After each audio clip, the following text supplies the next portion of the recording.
तो आज का हमारा टॉपिक है क्लासिफिकेशन ऑफ क्लास मेमेलिया के ऊपर। तो इसमें लिखे हैं क्लास मेमेलिया के सदस्य, क्लास मेमेलिया के सदस्य या member most developed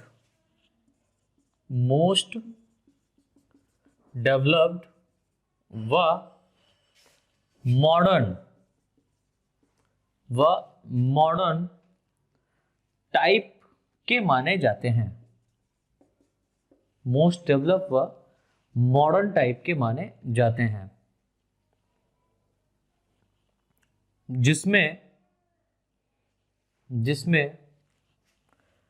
5000 living species, जिसमें 5000 लिविंग स्पीसीज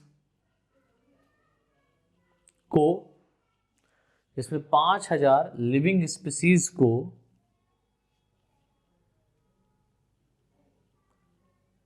व 15,000 सब स्पीसीज, 5000 लिविंग स्पीसीज व 15,000 सब स्पीसीज को रखा गया है, इंक्लूड किया गया है, रखा गया है। नए लाइन से लिखें, एक साइंटिस्ट पैदा हुआ जीजी सिम्पसन, लिख लें जीजी सिम्पसन ने अपनी पुस्तक, कौन सी पुस्तक? The principle of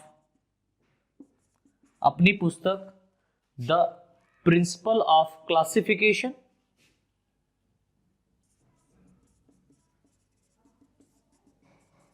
the principle of classification and a classification of mammalia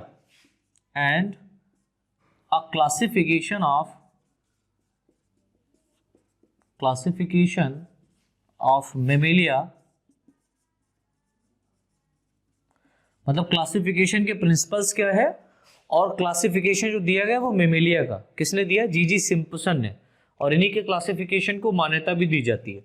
तो जीजी सिम्पसन ने अपनी पुस्तक द प्रिंसिपल ऑफ क्लासिफिकेशन और क्लासिफिकेशन ऑफ मेमेलिया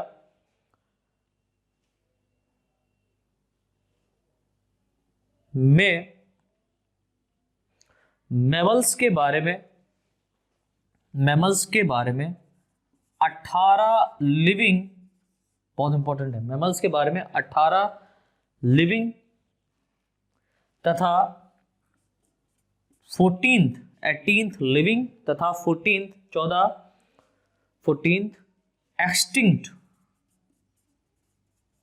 बोले तो विलुप्त, लिविंग बोले तो जीवित, तो 18 जीवित प्रजातियां तथा 14 एक्सटिंक्ट ऑर्डर, प्रजातियां नहीं बल्कि ऑर्डर कहें तो ज्यादा अच्छा है, 18 living order and 14th extinct order, गण, ऑर्डर को हिंदी में कहते हैं गण, ऑर्डर को रखा है।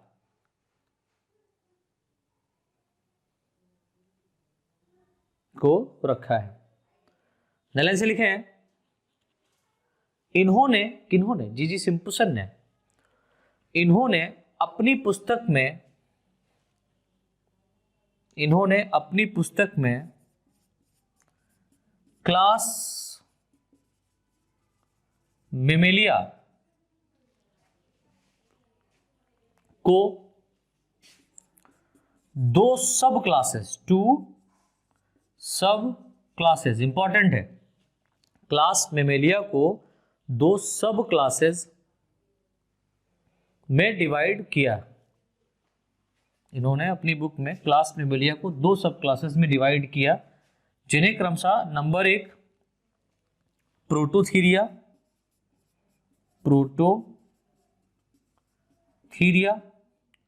नंबर 2 थीरिया, THERIA,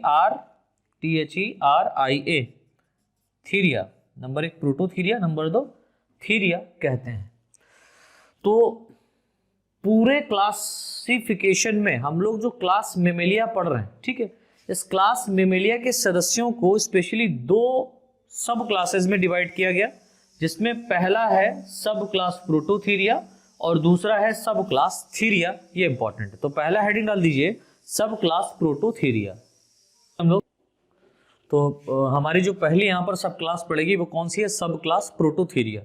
तो इसके अंतर्गत थोड़ा सा स्टेटमेंट लिख लें। सब क्लास प्रोटोथीरिया को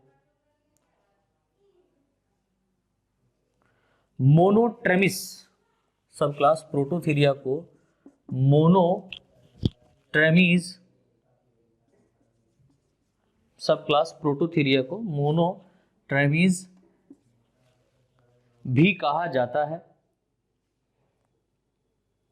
मोनोट्रेमीज भी कहा जाता है, क्योंकि इस सब क्लास में एक ऑर्डर को ही इंक्लूड किया गया है, क्योंकि इस सब क्लास में एक ऑर्डर को ही इंक्लूड किया गया है, एक ऑर्डर को ही इंक्लूड किया गया है, जिसे मोनोट्रिमेटा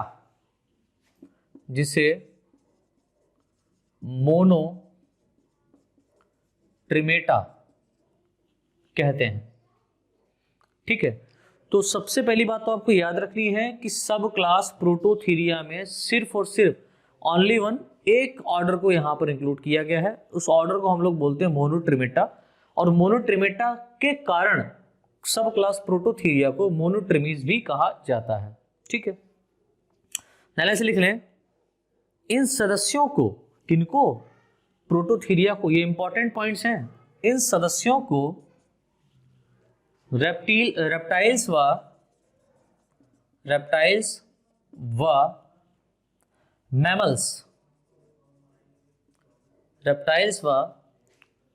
मैमल्स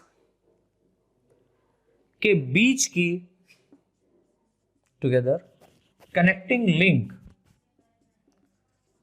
की कनेक्टिंग लिंक, संयोजक कड़ी माना जाता है। क्यों माना जाता है भैया इनको कनेक्टिंग लिंक काहे माना जाता है? तो देखिए, सबसे अभी जब मैं जनरल कैरेक्टर इसका समझाऊंगा तब आपको बिल्कुल क्लियर हो जाएगा कि इसको रेप्टाइल्स और मैमल्स के बीच की कनेक्टिंग लिंक क्यों कहा जाता है। तो सबसे पहली बात तो आपको ये समझना है कि सब क्लास प्रोटोथीरिया, दैट मींस जो कि एक मेमेलिया है, और मेमेलिया में मेमली ग्लैंड्स पाई जाती है, और आपको पता है मेमली ग्लैंड्स यदि पाई जा रही हैं तो ये जो ऑर्गेनिज्म होंगे ये जरायुज होंगे, दैट मींस विविपैरस होंगे, यानी कि ये बच्चों को जन्म देंगे। ठीक है, बच्चे पैदा करेंगे। लेकिन सब क्लास प्रोटोथीरिया के अंदर ऐसे ऑर्गेनिज्म आते हैं, ठीक है, ऐसे ऑर्गेनिज्म इंक्लूड किए गए हैं जो बच्चे पैदा ना करके अंडा देते हैं, पहली बात। दूसरी बात, इनके अंदर यॉक का फॉर्मेशन होता है। ठीक है, तीसरी बात, अच्छा ये जो मैंने लक्षण बता रहा हूं ये सब लक्षण किससे रिलेटेड आपको दिख रहे हैं? रेप्टाइल से रिलेटेड दिख रहे हैं। लेकिन रेप्टाइल्स में कैरेक्टर नहीं पाया जाता है। क्या नहीं पाया जाता है? कि उनके अंदर मेमरी ग्लैंड्स नहीं पाई जाती हैं, स्तन ग्रंथियां नहीं पाई जाती हैं। लेकिन यहां पर जो सदस्य रखे गए हैं सब क्लास प्रोटोथीरिया में, यहां पर मेमरी ग्लैंड्स पाई जाती हैं। अब आप कहेंगे सर मेमरी ग्लैंड्स यदि पाई जा रही हैं तो मेमरी ग्लैंड्स के पाए जाने के कारण भाई ये अपने बेबी को जो प्रोड्यूस करेंगे, बेबी को प्रोड्यूस करते पहली बात, लेकिन बेबी को प्रोड्यूस ना करके क्या कर रहे हैं? एग को प्रोड्यूस कर रहे हैं। क्यों? क्योंकि इनके अंदर मेमरी ग्लैंड्स तो पाई जा रही हैं, लेकिन ये जो मेमरी ग्लैंड्स हैं, ठीक है, ये जो मेमरी ग्लैंड्स हैं इनके ऊपर निप्पल नहीं पाए जाते हैं, चूचक जिसको कहते हैं, दैट मींस निप्पल जो होते हैं वो यहाँ पर एब्सेंट होते हैं सब क्लास प्रोटोथीरिया में पाए जाने वाले सदस्यों में। एक और इंपॉर्टेंट पॉइंट है यहाँ पर, क्या कि यहाँ पर जो मेल और फीमेल दोनों जो ऑर्गेनिज्म है, मेल और फीमेल जो दोनों ऑर्गेनिज्म है, इन दोनों में क्या पाई जाती है? मेमरी ग्लैंड्स पाई जाती है। इस बात को याद रखना, यानी मेल में भी मेमरी ग्लैंड्स डेवलप होगी और फीमेल में भी मेमरी ग्लैंड्स डेवलप होगी। मेल में जब मेमरी ग्लैंड्स डेवलप होती है तो यहां पर इस कंडीशन को हम लोग बोलते हैं गायनेकोमेस्टिया। ठीक है, तो गायनेकोमेस्टिया इस सब क्लास प्रोटोथीरिया में देखने को मिलता है। खैर, तो यहां पर अब जनरल कैरेक्टर यानी कि कुछ ये इंपॉर्टेंट पॉइंट्स आपको याद रखना। क्या? पहला कि इस सब क्लास प्रोटोथीरिया को मोनोटर्मीज भी कहते हैं। क्यों कहते हैं? क्योंकि इसमें एक ऑर्डर को इंक्लूड किया गया है, क्योंकि इस एक ऑर्डर का नाम क्या है? मोनोटर्मेटा। और हमको क्या याद रखना है कि इस सब क्लास प्रोटोथीरिया को रेप्टाइल्स व मैमल्स के बीच की कनेक्टिंग लिंक कहा जाता है या माना जाता है। क्यों माना जाता है, क्यों कहा जाता है, वो मैंने बताया। अब यहाँ पर पहला पॉइंट जो जनरल कनेक्टर के फॉर्म में, उसको याद रखें। तो पहला पॉइंट इसमें लिखे, यह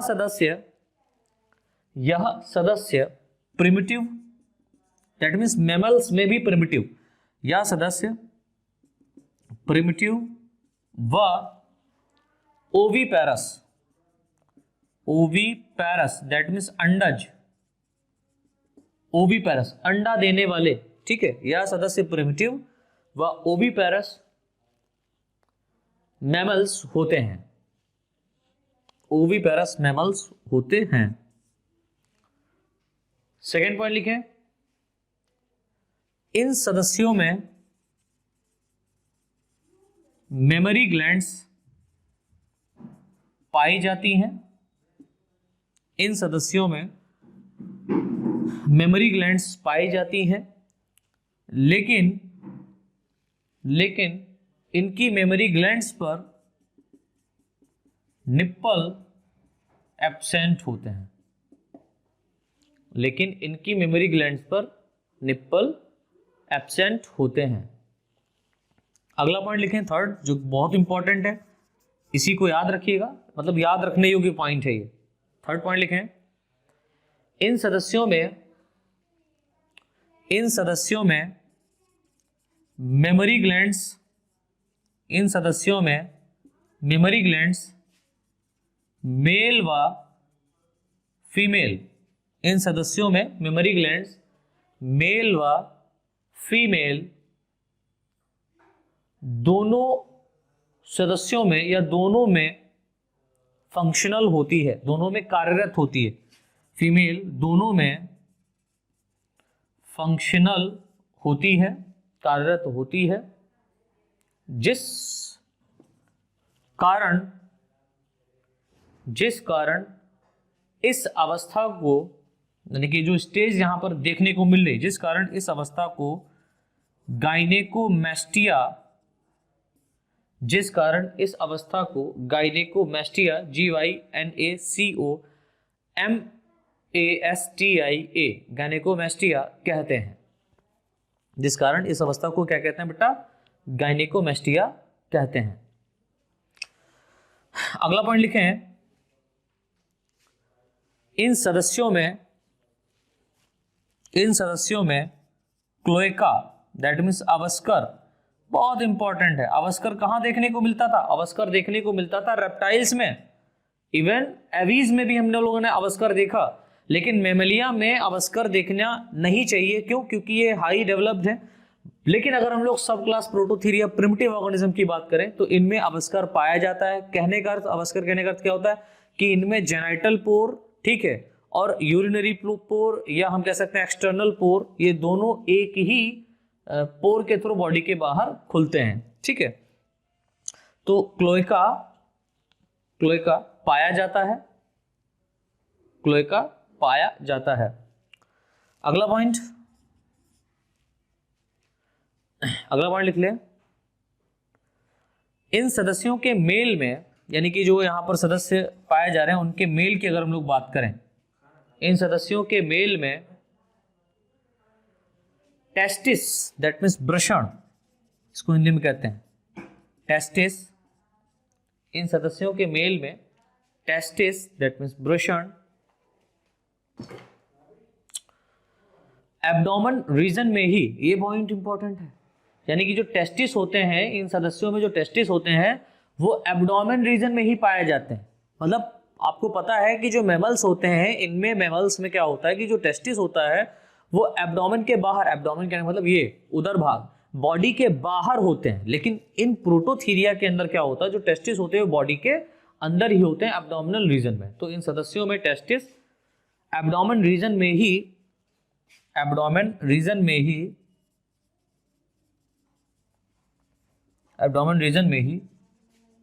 अरेंज रहते हैं, क्योंकि इनके बॉडी का टेम्परेचर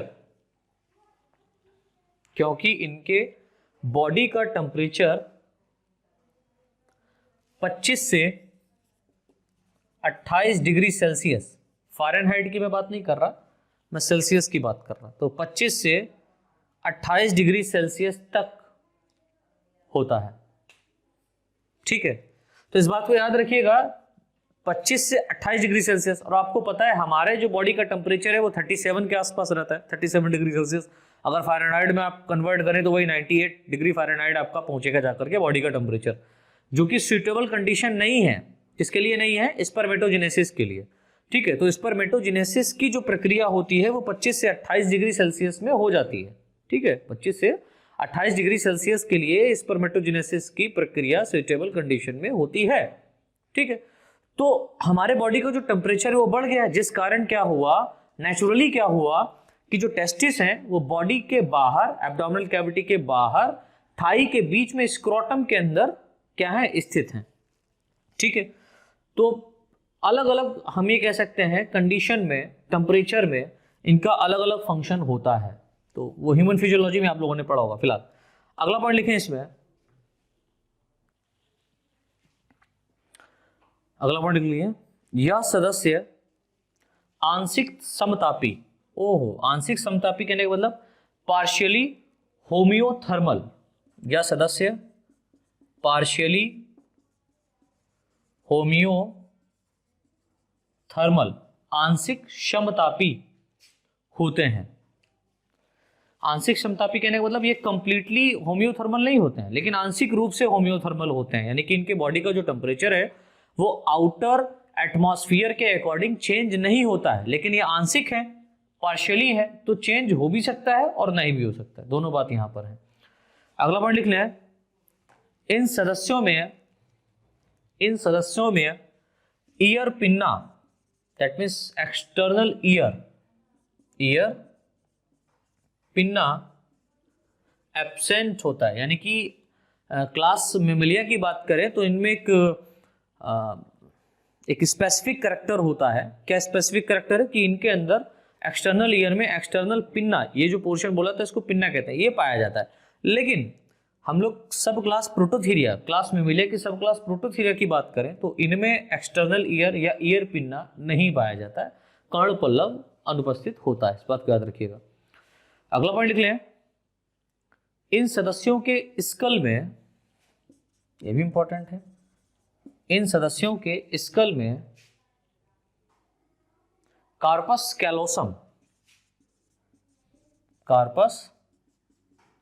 कैलोसम एब्सेंट होता है, नहीं पाया जाता है। कार्पस कैलोसम नहीं पाया जाता है, एब्सेंट होता है। अगला पॉइंट लिख लें, इन सदस्यों के एग में, बहुत इंपॉर्टेंट है, इन सदस्यों के एग में यॉक, इन सदस्यों के एग में यॉक यानी पीतक की मात्रा अधिक रूप से पाई जाती है। पीतक की मात्रा अधिक रूप से पाई जाती है, जिस कारण इनके एग को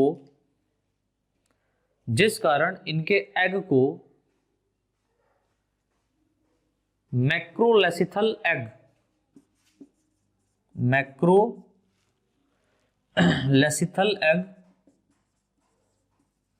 जिस कारण इनके एग को मैक्रोलेसिथल एग कहते हैं, यानी कि अधिक मात्रा में यॉक का पाया जाना। जब अधिक मात्रा में यॉक पाया जाएगा तो उसको हम लोग बोलेंगे मैक्रोलेसिथल एग, और यॉक पाया ही ना जाए तो उसको हम लोग बोलेंगे एलेसिथल एग। ठीक है, एलेसिथल एग। अगला पॉइंट लिख लें, इन सदस्यों के एग यानी कि जो अंडे हैं वो कवच युक्त, दैट मीन्स क्लियोइडिक होते हैं। इन सदस्यों के एग कवच युक्त होते हैं, दैट मीन्स इनके चारों तरफ, इनके एग के चारों तरफ कैल्शियम कार्बोनेट की कवरिंग पाई जाएगी, जिसको हम लोग क्लियोइडिक एग बोलते हैं। ठीक है, अगला पॉइंट लिख लें,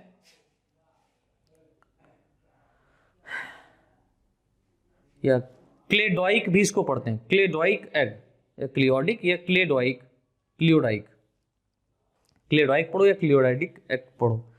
अगला पॉइंट लिख लो, इन सदस्यों में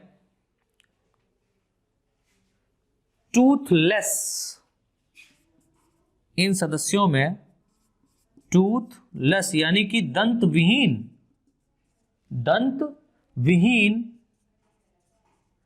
यानी कि यहां पर दांत नहीं पाए जाएंगे। इन सदस्यों में टूथलेस, हॉर्नी बीक, श्रृंगई चोंच, हॉर्नी बीक चोंच पाई जाती है। तो इस बात को याद रखिएगा कि ये जो सदस्य हैं, इन सदस्यों में जो एडल्ट हैं, स्पेशली याद रखें जो एडल्ट हैं, इनके एडल्ट में टूथलेस क्या पाए जाते हैं, टूथलेस हॉर्नी बीक पाई जाती है। दैट मीन्स यहां पर श्रृंगई, हम ये कह सकते हैं कि चोंच देखने को मिलती है, right.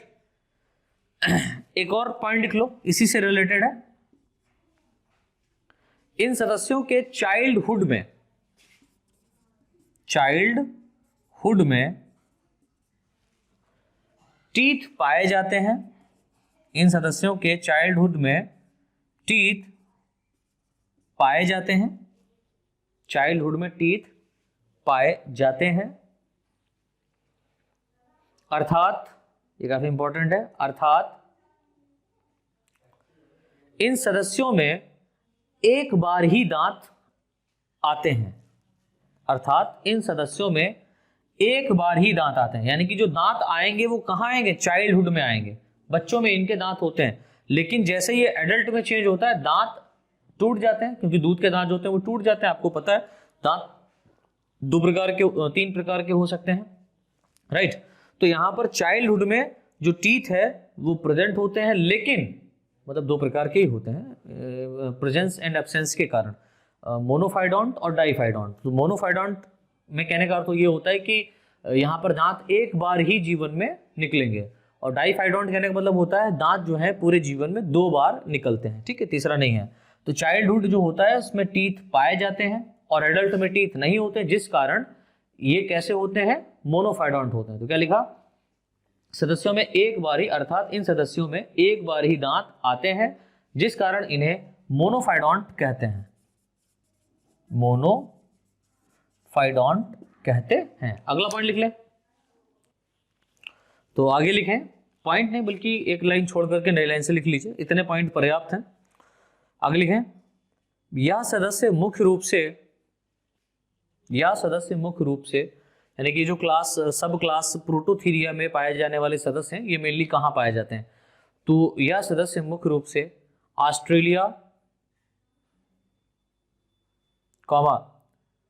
New Guinea, New Guinea, NEW New Guinea, GUINEA New Guinea, और तस्मानिया, TASMANIA तस्मानिया के अंदर पाए जाते हैं, तस्मानिया के अंदर पाए जाते हैं।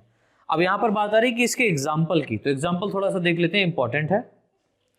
तो यहां पर एक एग्जाम्पल लिख लीजिए, एक नहीं बल्कि दो इंपॉर्टेंट एग्जाम्पल है। एक है ऑर्निथोरिंकस, ऑर्निथोरिंकस, ठीक है। ये जो ऑर्निथोरिंकस है ये बहुत इंपॉर्टेंट है और ये आपको ऑस्ट्रेलिया में पाया जाता है, जिसको हम लोग डक बिल्ड प्लेटिपस के नाम से जानते हैं, डक बिल्ड प्लेटिपस, ठीक है। और ये जो डक बिल्ड प्लेटिपस है, इस डक बिल्ड प्लेटिपस के मेल पर्सन में अगर हम लोग बात करें, मेल मेंबर की बात करें, तो इस मेल मेंबर में पॉइजनस ग्लैंड्स पाई जाती हैं। क्या पाई जाती है, पॉइजनस ग्लैंड्स पाई जाती है। तो ये एक स्पेसिफिक कैरेक्टर है किसका, ऑर्निथोरिंकस का। तो ऑर्निथोरिंकस क्या है, ये क्लास मेमेलिया में रखा गया और क्लास मेमेलिया के सब क्लास प्रोटोथीरिया में रखा गया है, ठीक है। और एक और यहां पर एग्जांपल आपका आता है जिसको हम लोग बोलते हैं एकिडना, एकिडना,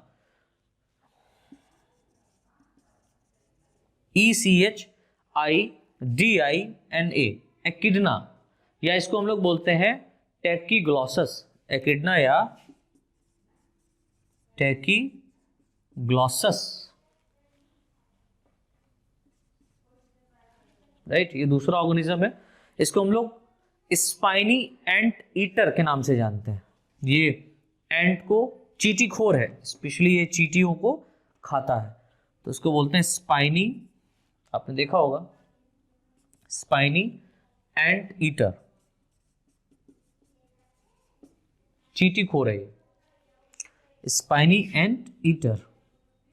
किस नाम से जानते हैं, किसको, एकिडना या टैकीग्लॉसस को। तो इसमें आपके दो एग्जाम्पल इंपॉर्टेंट हैं, ठीक है, पूरी बुक में दो ही एग्जाम्पल दिए गए हैं, एक है ऑर्निथोरिंकस और दूसरा है एकिडना या टैकीग्लॉसस। तो ऑर्निथोरिंकस में एक खास बात याद रखना कि इसको डक बिल्ड प्लेटिपस कहते हैं, और इसका डक बिल्ड प्लेटिपस में जो मेल मेंबर होता है, इसमें पॉइजनस ग्लैंड पाई जाती है, इंपॉर्टेंट है।